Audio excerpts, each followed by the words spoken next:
వెహికల్స్ని ఆడపిల్లలకి ఇవ్వాలని ఒక ఆలోచన చేస్తున్నాం. ఇవన్నీ కూడా ఈ నగరాన్ని ప్రక్షాళన చేయడానికి, ఈ నగరాన్ని అంతర్జాతీయ స్థాయిలో ఎవరైనా వచ్చి ఇవాళ రేపు ఎయిర్ క్వాలిటీ అందరు చెక్ చేస్తున్నారు. మీరు పొద్దున్నే చూడంగానే హైదరాబాద్ ఆరెంజ్ కేటగిరీకి వచ్చింది. తొందరలోనే మనం ఇట్లనే వదిలేస్తే రెడ్ కేటగిరీకి పోద్ది. ఈరోజు ఎస్టీపీలు కొన్ని కట్టినాం, కానీ అవి సరిపో. ఈరోజు డ్రైనేజ్ వ్యవస్థ రోడ్ల మీదకి వదిలేసింది, శానిటేషన్ పని లేదు. ఈరోజు చెత్త ఎత్తమంటే 5,000 ఆటోలు ఉచితంగా ప్రభుత్వం కొనిస్తే చెత్త ఎత్తాల్సిన ఆటో వాళ్ళు ఈరోజు మేము చేయము, మేము చేసిందే చెల్లుద్ది అన్నట్టుగా వ్యవహరిస్తున్నారు. ఒక పక్కన జర్నలిస్టులు రోడ్ల మీద చెత్త అడ్డగోలుగా ఉన్నది అంటున్నారు. మరి దానికి నియమించిన కార్మికులు పనిచేయాలి కదా, వాళ్ళతో పని చేయించుకోవాల్సిన బాధ్యత ప్రభుత్వానికి, మున్సిపల్ శాఖకు ఉన్నది కదా. దోమలు పెరిగినాయి అంటున్నారు, మూసీలో కాలుష్యం ఉందంటున్నారు, మూసీని ప్రక్షాళన చేయాలంటున్నారు, కానీ ప్రభుత్వం ఏం చేయకూడదు అంటున్నారు. దోమల్ని నియంత్రించాలన్నా, చెత్త ఎత్తాలన్నా, మూసీని ప్రక్షాళన చెయ్యాలన్న డిమాండ్స్ వచ్చినప్పుడు ప్రభుత్వానికి ఏ కార్యాచరణ చేపట్టొద్దు అంటున్నారు. ఏ కార్యాచరణ చేపట్టకుండా ఇవి ఎట్లా సాధ్యమవుతాయో జర్నలిస్ట్గా మీరు నాకు సూచన చేయండి.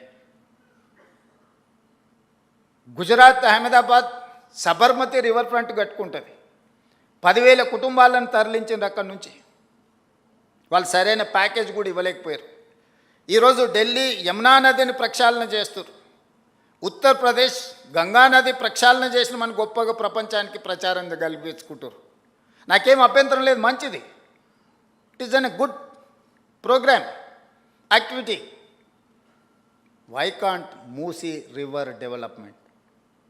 అహ్మదాబాద్ సబర్మతి రివర్ ఫ్రంట్ చేసుకోవచ్చు, ఢిల్లీ యమునా నది రివర్ ఫ్రంట్ డెవలప్ చేసుకోవచ్చు, ఉత్తరప్రదేశ్ గంగా నది రివర్ డెవలప్ చేసుకోవచ్చు.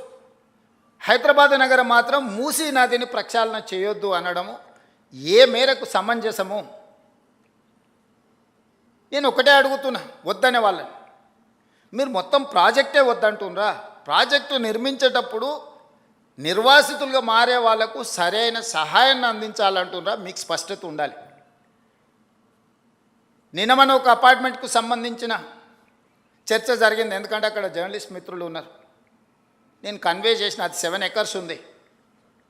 ఆ 7 acresలో మూసీ నది ఒడ్డున, ఈసా నది ఒడ్డున ఉంది. అది నదులకు బఫర్ జోన్ 50 మీటర్లు, నాలాకు బఫర్ జోన్ 10 మీటర్లు. ఈసా నది ఒడ్డున ఇది నాలా అని చూపించి 2004-05లో బిల్డరు అనుమతి తీసుకొని వచ్చి అక్కడ అపార్ట్మెంట్స్ కట్టింది.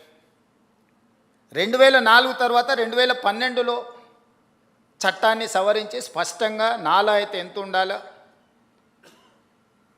చెరువులు అయితే ఎంత ఉండాలి బఫర్ జోన్, నదులైతే ఎంత ఉండాలి బఫర్ జోన్, కేటగారికల్గా చట్టాన్ని మనం ఆమోదించుకున్నాం శాసనసభలో. 2012 నుంచి యాక్ట్ మనం ఇంప్లిమెంట్ చేస్తున్నాం. దాని ప్రకారం మూసా నది కానీ ఈసా నది కానీ నది ఒడ్డున 50 మీటర్ల బఫర్ జోన్, ఎవరు ఏమి కట్టడానికి వీల్లేదు. కట్టినా కూడా వాటిని తొలగించాలి.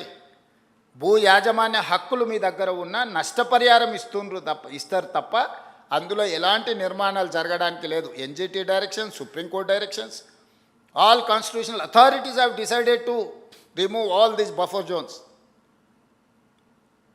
ఆ అపార్ట్మెంట్కు సంబంధించి దాదాపుగా 50% ఈ బఫర్ జోన్ 50 మీటర్ల 9 మీటర్ల సెట్ బ్యాక్ చూపించేసి ఇది నాలా అని చూపించి బిల్డర్స్ అక్రమంగా అనుమతి తెచ్చుకొని కట్టినరు. మన వాళ్ళు కొనుక్కున్నారు. అనుమతి చూసే కొనుక్కున్న వాళ్ళ గురించి నేనేం తప్పుగా చెప్పట్లేదు, అనుమతులు అన్నీ చెక్ చేసుకున్నాం. నేను ఈ మధ్యలో ప్రాజెక్టుని టేకప్ చేయాలనుకున్నప్పుడు చూస్తే మోర్ దాన్ 50% బఫర్ జోన్లు ఉన్నది. దీంట్లో చాలామంది తెలిసిన మిత్రులు ఉన్నారు. అరే వీళ్ళకి ఏదన్నా నష్టం జరిగేటట్టుంది, మనం చేయగలిగిన సహాయం చేద్దామని మా అధికారులకు చెప్పి వాళ్ళ దగ్గర పంపించి వాళ్ళతో చర్చ చెప్పిన. మరి వాళ్ళకి ఎంత చేరిందో తెలియదు, అందుకే ఈరోజు ఇక్కడ నుంచి చెప్పదలుచుకున్నా. వాళ్ళకి ప్రత్యామ్నాయంగా పక్కనే 7 ఎకరాలకు 7 ఎకరాల ల్యాండ్ ఇచ్చి ఇప్పుడు ఎంతైతే స్క్వేర్ ఫీట్ కన్స్ట్రక్షన్ చేసిందో కొత్త నిర్మాణానికి అవసరమైన డబ్బులు బ్యాంకులో డిపాజిట్ చేస్తా, మీరే ఒక సొసైటీ పెట్టుకొని మీరు కట్టించుకోండి. ఇది ఇంకా భవిష్యత్తులో ఎప్పుడు మీకు అమ్ముకోవడానికి కొనుక్కోవడానికి కూడా ఉండదు. ఈ 50 మీటర్ల బఫర్ జోన్ అనేది బ్యాన్ చేస్తాం. ఇప్పటికిప్పుడు కూలగొట్టకపోయినా భవిష్యత్తులో అది మీకు జీరో వాల్యూ అవుతుంది. మీ మేలు కోసం మీరు నష్టపరిహారం తీసుకొని మీరు వేరే దగ్గరికి వెళ్ళి కొనుక్కుంటాం అంటే మీ ఇష్టం. లేదు అంటే మీ ఎంత స్థలం ఉందో అంతే స్థలం ఆ పక్కన ప్రభుత్వ స్థలాన్ని కేటాయించి ఈ నిర్మాణానికి అవసరమయ్యే నిధులు కూడా ప్రభుత్వం ముందే మీ బ్యాంకులో డిపాజిట్ చేస్తుంది. మీరు ఒక అసోసియేషను, మీ ఎట్లాగూ అపార్ట్మెంట్స్ వెల్ఫేర్ అసోసియేషన్ ఉంటుంది కదా, మీరు మీకు డిపాజిట్ చేస్తాం, మీరు కట్టుకోండి అని మేము చెప్పినాం. అది రాజకీయ రంగుగా మారి ప్రతి రాజకీయ పార్టీ అక్కడికి వెళ్ళి వాళ్ళ పట్ల సానుభూతి చూపిస్తున్నాను. సానుభూతితోని ఇది సమస్య పరిష్కారం కాదు. నేను ఆ మిత్రులకు సవినయంగా విజ్ఞప్తి చేస్తున్నా.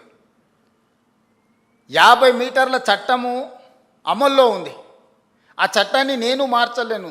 నేషనల్ గ్రీన్ ట్రిబ్యునల్ నుంచి సుప్రీంకోర్టు వరకు ఇచ్చిన గైడ్లైన్స్ ప్రకారం ఏర్పడింది. ఆ 50 మీటర్ల బఫర్ జోన్లో ఉన్న అన్ని అపార్ట్మెంట్స్ జీరో వాల్యూ, నివసించడానికి పనికొస్తుందేమో కానీ దాని ఫైనాన్షియల్ వాల్యూ జీరో. అట్లాంటివి మేము సేకరించి వాళ్ళకి మేలు చేసి వాళ్ళని పక్కకు తరలించి వాళ్ళకి ప్రత్యామ్నాయం చూపిద్దామని అంటే లేదు, మేము అడ్డుకుంటామని రాజకీయ పార్టీలు అక్కడికి వెళ్తున్నాయి. ఎవ్వరు వీళ్ళు ఉండరు.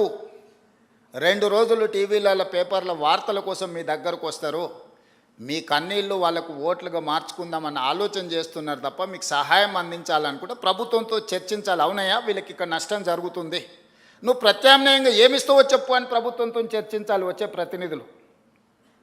మోడీ గారు గొప్పగా చేసిందని చెప్పేవాళ్ళు, ఆ పార్టీకి ప్రాతినిధ్యం వహిస్తున్న వాళ్ళు ప్రభుత్వంతో చర్చించవచ్చు కదా. They are also constitutional authorities. వాళ్ళు కూడా యూనియన్ క్యాబినెట్ మినిస్టర్లు ఉన్నారు, యువతలు ఉన్నారు. ప్రతిపక్ష పార్టీ కూడా ప్రతిపక్ష హోదా ఉంది. వాళ్ళందరూ వచ్చి కూర్చొని అవును ఇక్కడ నుంచి మూసీ పరివాహక ప్రాంతంలో 2 వైపులా 50 మీటర్ల బఫర్ జోన్లో ఎవరెవరు ఎఫెక్ట్ అవుతున్నారు, వాళ్ళు ఎంత పేదవాళ్ళు, గుడిసెతో ఉన్నారా, ఇల్లుతో ఉన్నారా, వాళ్ళకి ఏం నష్టం జరుగుతుంది, వాళ్ళ సొంత భూమి ఉందా, ప్రభుత్వ భూమి ఉందా, వాళ్ళకి ఏమి ఇస్తే బాగుంటుందో మనం చర్చిద్దామని నేను చెప్తున్నా. నువ్వు చర్చించడానికి లేదు, నువ్వు కట్టడానికి లేదు, మేము చేయలేదు కాబట్టి నువ్వు చేయొద్దు. నువ్వు చేయలేదు కాబట్టి నువ్వు ఇంటికి పోయినావు, నేను చేస్తానే నమ్మకం ఉంది కాబట్టి నేను కుర్చీలో కూర్చున్నా. ఇక నీకు నాకు తేడా లేకపోతే ఇంకా విషయం ఏమున్నది? అందుకే మన నగరాన్ని కాపాడుకోవడానికి, మన నగరం అంతర్జాతీయ నగరంగా రాణించడానికి, మన నగరం ఒక దేశ ఆర్థిక వ్యవస్థకి వెన్నెముకగా మారడానికి మీ అందరి సహకారం నాకు కావాలి.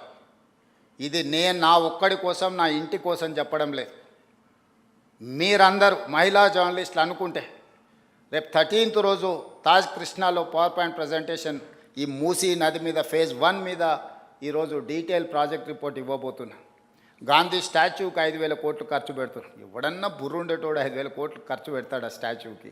స్టాచ్యూ కాస్ట్ 70 కోట్లు. ఆడ విజ్ఞాన